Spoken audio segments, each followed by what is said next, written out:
from Frank Sinatra. What radio station do you listen to? Radio 2. RTE2. RTE2. What local radio? WLS. Post 102. Post 102. Radio in the Great. Midwest. Radio 2. Getting bigger by being better. WMR. The Hot FM. ABC. We have our first caller on the line for you, and her name is Olive. Hello, Olive. Hello, Marion. Yeah, you. Radio, the all-pervasive medium, all round us, a part of modern living. Cheaper and better receiving sets are but one aspect of the radio revolution. Of far greater importance, the technical advances which have created more airspace, inviting people to broadcast on these new frequencies. Michael Jackson moving up, that smooth criminal. Good morning. The public appetite is insatiable, and pirate radio cashed in by creating and nurturing new audience segments to suit their particular market. Temperature is about 9 degrees, gone up to 11 in the afternoon. It's the Boys Club on Super Q102 FM. Why did it take so long to legislate? I think before the government could legislate, they had to get political agreement. And the difficulty was, first of all, that there were so many governments within a short number of years, and they were preoccupied with other things. That was part of it. But secondly, in the coalition in particular, there was a division between the Labour Party and Fine Gael as to the type of radio that we should have in this country. Labour essentially wanted RTE to control it, or some sections of Labour, if they were prepared to countenance anything, wanted a sort of alternative public service broadcasting system. They didn't want private enterprise at any price, whereas Fine Gael, for its part, tended to be totally committed to private enterprise. And the two wings of the coalition government simply couldn't agree. And so it made a number of attempts to legislate and to close down the pirates. But it didn't succeed in getting the legislation through the Dáil. And Fianna Fáil, for its part, when it tried to do so, it simply went out of power. Throughout Europe, privatisation, commercialisation and deregulation make for the dominant economic philosophy. Last year, the Minister for Communications, Ray Burke, set out the main principles of the proposed Broadcasting Act at the Fianna Fáil Ardèche. It will provide choice of radio service, involvement by non-state sector in the provision of those services, and licensing of a national independent radio station, licensing of local radio service, and opportunities for increased competition. Then in June of last year, the Radio and Television Act 1988 was passed by Dáil Éireann. Effectively, this would provide for an end to RTE's domestic monopoly. On the 17th of October, the Minister established the Independent Radio and Television Commission under the chairmanship of Justice Henchy. It set to work immediately.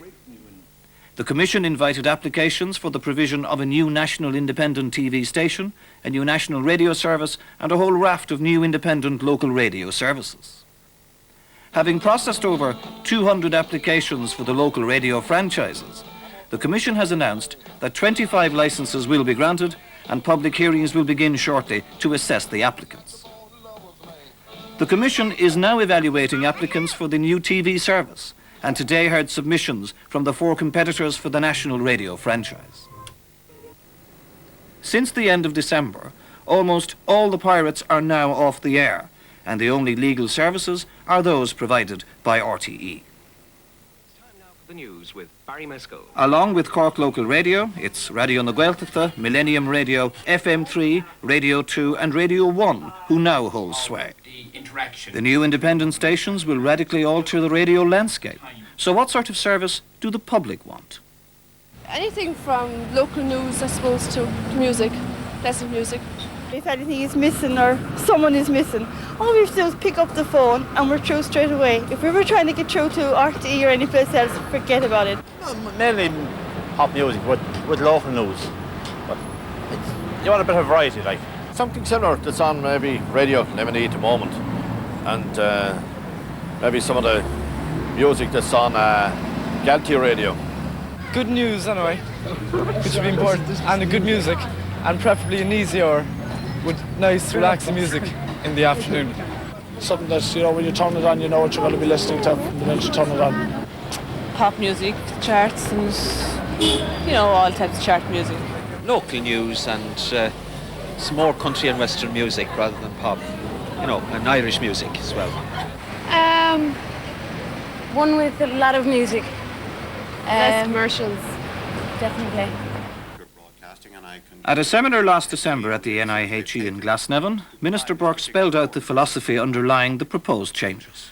We're on the eve of a radical change in the broadcasting environment in Ireland. At national level, the government have put in place new flexible legislation which will set the broadcasting mould to the end of the century. I believe public service broadcasting does not necessarily mean public ownership of the broadcasting, and that was central to our whole thinking in relation to the changes that were brought forward. Also, the services will be an important additional source of news. The radio and television services will be an important additional source of news and information and a forum for public discussion. Given the dominance of broadcasting as a medium of news and information, it's a central element of our broadcasting policy that the general public should have alternative broadcast sources of news and information. The Broadcasting Act specifies 10 criteria which the Commission will take into account when assessing applicants for broadcasting licences. These include the character of the applicant, the expertise and financial resources available, and the quality, range and type of programmes to be provided. That reads well on paper, but what about the Commission's role in regulating the news services? We are a creature of statute, and we live or die by the statute. The statute provides that the Commission will first of all grant licenses to a new independent national radio station, to a new independent national television station, and to local and regional and special interest stations. We will monitor the operation of these stations only in accordance with the Act. We will not be monitoring quality, as I understand it, because quality, as has been pointed out, is a variable commodity. What is one man's quality is another man's rubbish. We can't say just because one person chooses rubbish and another person chooses programmes that actually offer something to people intellectually and emotionally, that it's all the same thing. Decisions have got to be made, and what's happened at the moment in Ireland is that the politicians have run away from making those decisions. They're saying, let the market determine. The trouble is, if the market determines, you're going to get the lowest common denominator. So I disagree with Judge Henchy if he is suggesting that simply because people have different points of view about quality, then those points of view are all valid. I don't think they are.